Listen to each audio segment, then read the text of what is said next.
June 13, 2025 సంవత్సరం శుక్రవారం. ఈ వీడియోలో అనంతపురం టమాటా స్టాకు అలాగే వాటి ధరలు ఎలా ఉన్నాయో ఈ వీడియోలో తెలుసుకుందాం. ఇక వీడియోలోకి వెళ్ళే ముందు నా ఛానల్ని ఎవరైతే సబ్స్క్రైబ్ చేయకుండా చూస్తుంటారో ప్లీజ్ సబ్స్క్రైబ్ చేసుకోండి.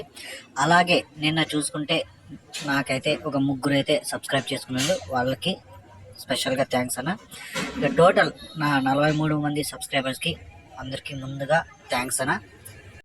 నా వీడియోలో నిజం ఉంటేనే సబ్స్క్రైబ్ చేసుకోండి, లేకపోతే వద్దు. ఇక అనంతపురం విషయానికి వస్తేనా, ఇక్కడైతే స్టాక్ అయితే ఏం రాలేదు ఈరోజు.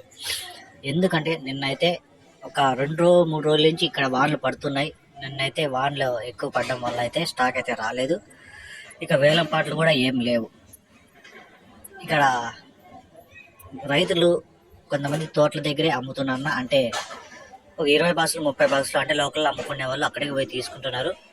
ఎందుకంటే ఇక్కడ రావడానికి కూడా వాళ్ళకి ట్రాన్స్పోర్ట్ ఖర్చు ఎక్కువ అవుతుంది కాబట్టి 20 బాక్సులు 10 బాక్సులు 30 బాక్సులు అట్లా అవుతుంటే తోటల దగ్గరే ఫోన్ చేసి పిలిపించుకొని బయట లోకల్లో అమ్ముకునే వాళ్ళకి ఆటో వాళ్ళకి అక్కడే అమ్మేస్తున్నారు. ఈ వానల వల్ల కోతలు అయితే పడడం లేదు అనంతపురంలో. ఈ రోజైతే నో స్టాక్.